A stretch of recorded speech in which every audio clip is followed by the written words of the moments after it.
ये देश, आपको बता दूं, हमारे देश में संत हैं। हमारे देश में परम पूज्य स्वामी श्री निश्चलानंद जी का नाम सुना है आपने? पूरी पीठाधीश्वर शंकराचार्य भगवान हैं, सुना है आप लोगों ने?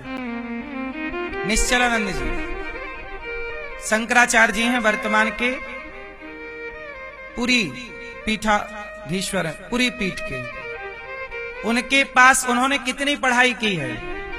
हमारे भारत में 100 IAS IPS एक तरफ खड़ा कर दो, 100 नहीं 1000, भारत के 1000 IAS IPS को एक तरफ खड़ा कर दो और एक तरफ स्वामी जी को खड़ा कर दो। जितना ज्ञान उन 100,000 IPS में होगा, उतना अकेला ज्ञान उन एक शंकराचार्य जी में है। ये लेवल है ज्ञान का। इतना ज्ञान होने के बाद भी उन्होंने विवाह नहीं किया। उन्होंने संत होकर के समाज और राष्ट्र की सेवा को चुना है। तुम्हारे पास 4 पैसे आ जाए ना, तो तुम्हारी स्थिति क्या होती है? उनके पास इतना टैलेंट, इतना गुण, इतनी शिक्षा, जिस शिक्षा का तुम ढोल बजाते हो ना, हम पढ़े लिखे हैं। तुम क्या पढ़े हो? तुम जिन पुस्तकों को पढ़ के ये बने हो, उन पुस्तकों का निर्माण करने की क्षमता उनके पास है। वो क्या ना नौकरी कर लेते, क्या ना बन जाते, पर नहीं, उन्होंने संत होकर के समाज की सेवा का, राष्ट्र की सेवा का, भगवत चिंतन का रास्ता चुना है। ये संतों का उपकार तुम्हें नजर नहीं आता। संतों को ढोंगी पाखंडी कहकर बदनाम करने में बड़ा मजा आता है। हमारे देश की सबसे ऊंची पढ़ाई क्या है? डॉक्टर है। IAS IPS इससे ऊंचा क्या है? क्या होता है बता दो हमें। आपको बताऊं, नासा के वैज्ञानिक, भारत में तो टैलेंट की कोई वैल्यू ही नहीं है।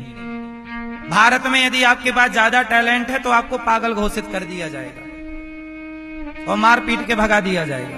क्योंकि यहां अब कौओं के बीच में एक दिन हंस आ गया, तो कौओं ने हंस को मार दिया कि तू कहां से आ गया। क्योंकि कौओं को कौए अच्छे लगेंगे, हंस का क्या करेगा। नासा के वैज्ञानिक आते हैं और शंकराचार्य जी वैदिक गणित के बहुत बड़े ज्ञाता हैं। वैदिक गणित सुना है आपने? आज वर्तमान में वैदिक गणित के टीचर नहीं है और वो वैदिक गणित पर पुस्तकें लिखते हैं, लेकिन उनकी कोई वैल्यू नहीं। यहां पर ज्ञान को कोई नहीं जानना चाहता। कौओं का जमाना है।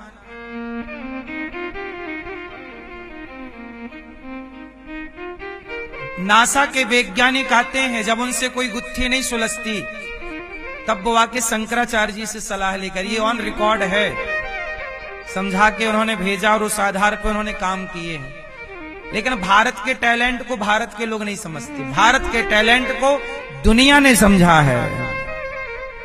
सुंदर पिचई को भारत ने नहीं समझा, सुंदर पिचई को दुनिया ने समझा।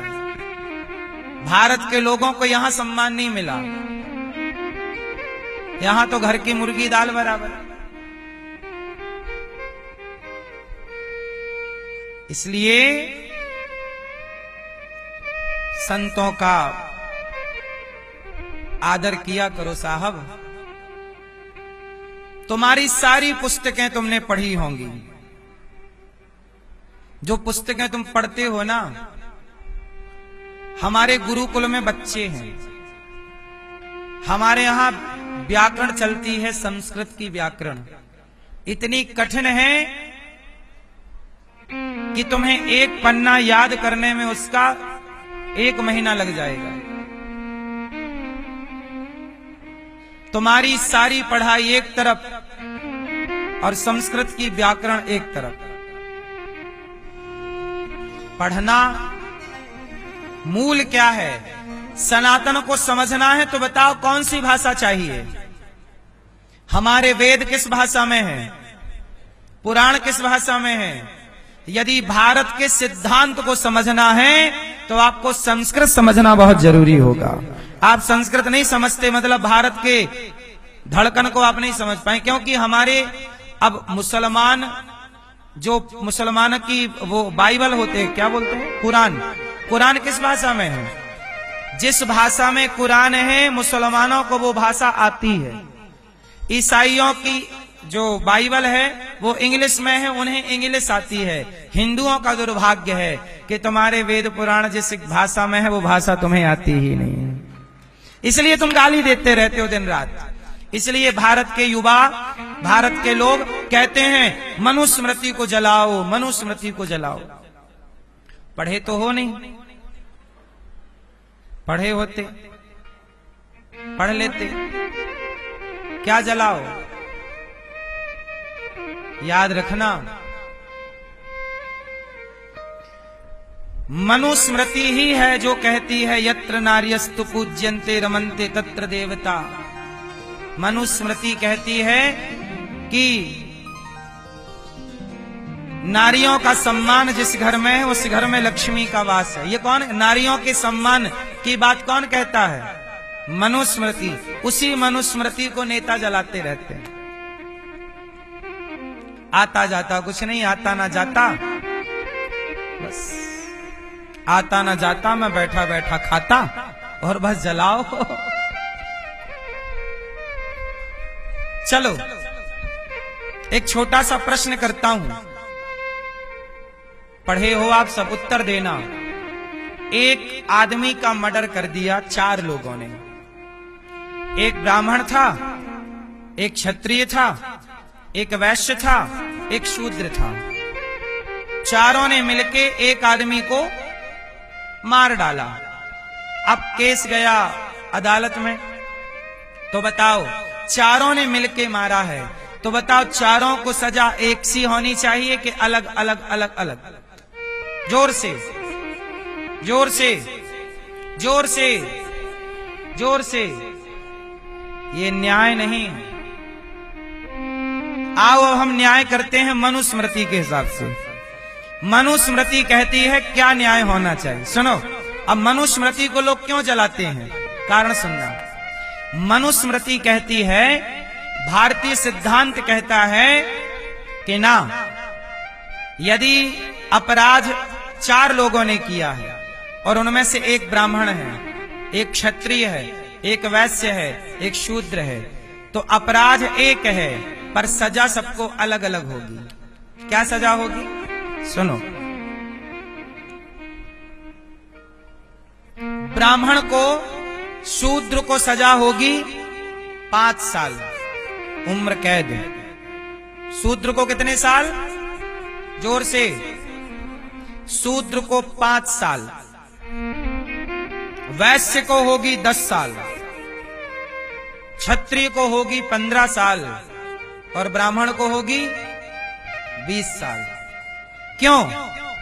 क्योंकि ब्राह्मण वेद पुराणों को जानने वाला है। जब तुम जानते थे कि पाप करना गलत है, तुम क्यों मार रहे हो? तुम जानकार हो। अच्छा बताओ, छोटा बच्चा पाप करता है और वही गलती कोई 25 साल का करे तो दोनों की सजा एक है क्या? अलग अलग है ना। ब्राह्मण जानकार है, समाज तुम्हारी इज्जत करता है। तुमने गलती क्यों की, इसलिए सजा तुम्हें ज्यादा मिलेगी। क्षत्रिय ब्राह्मण से नीचे, क्योंकि ब्राह्मण का आदर क्षत्रिय भी करता, तुम्हें 15 साल, वैश्य तुम्हें 10 साल और शूद्र को 5 साल।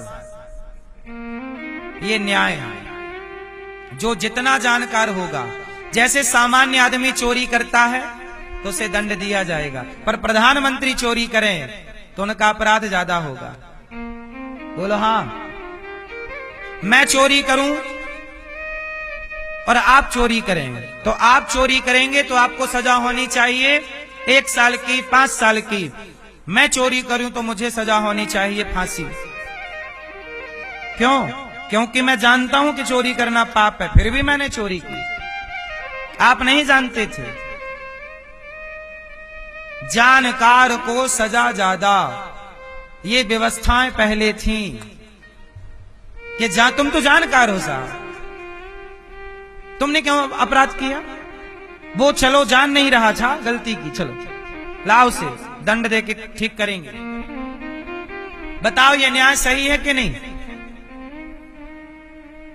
जो जितना बड़ा जिम्मेदार था उसे उतना बड़ा दंड। और आज के जमाने में नेता लोग कितनी भी चोरी करें, कितना भी भ्रष्टाचार करें, उन्हें कोई सजा नहीं है, क्योंकि वो नेता है। बोलो हाँ, सामान्य आदमी कुछ करेगा तो चढ़ बैठेगी पुलिस, हाँ या ना? जबकि सामान्य व्यक्ति की गलतियां हैं, दंड दो। पर नेता, तुम्हें नेता बनाया गया है, तुम्हारे कंधे पर क्षेत्र की जिम्मेदारी थी, तुमने भ्रष्टाचार किया, तुमने देश के साथ गद्दारी की, तुम्हें तो फांसी होनी चाहिए। बोलो हाँ या ना? लेकिन आज उल्टा है, मतलब सब अपोजिट हो गया कि नहीं? और फिर भी जला रहे हैं मनुस्मृति। रावण ने गलती की, रावण को सजा। अरे स्त्रियों की चोरी केवल रावण ने बस नहीं की, त्रेता युग में बहुत लोगों ने स्त्रियों की चोरी की होगी। क्या स्त्रियों की चोरी और लोगों ने ना की होगी? लेकिन उनका नाम तो कोई नहीं जानता, रावण का नाम, क्योंकि रावण राजा था, रावण पंडित था, रावण ज्ञानी था। तू ज्ञानी है, पंडित है, बड़ा है, समाज तुझे आदर्श मानता है, और तू ही गलत करेगा तो समाज सीखेगी किससे? रावण बड़ा था इसलिए दंड ज्यादा मिला, सामान्य ने गलती की होती तो कोई। अब उदाहरण देख लो ना, रावण के पहले जयंत इंद्र का बेटा सीता मां के पांव में चोंच मार के भाग गया, राम जी ने उसे माफ कर दिया, वो शरण में आ गया। रावण की ये भी गलती थी, शरण में नहीं आया, वरना राम जी माफ कर देते। शरण में भी नहीं आया, अकड़ के भी चलेगा, स्त्री भी चुराएगा, पंडित भी कहलाएगा, ज्ञानी भी कहलाएगा, तो ले। अपराध बड़ा है तेरा, क्योंकि तू बड़े पद पर बैठा है।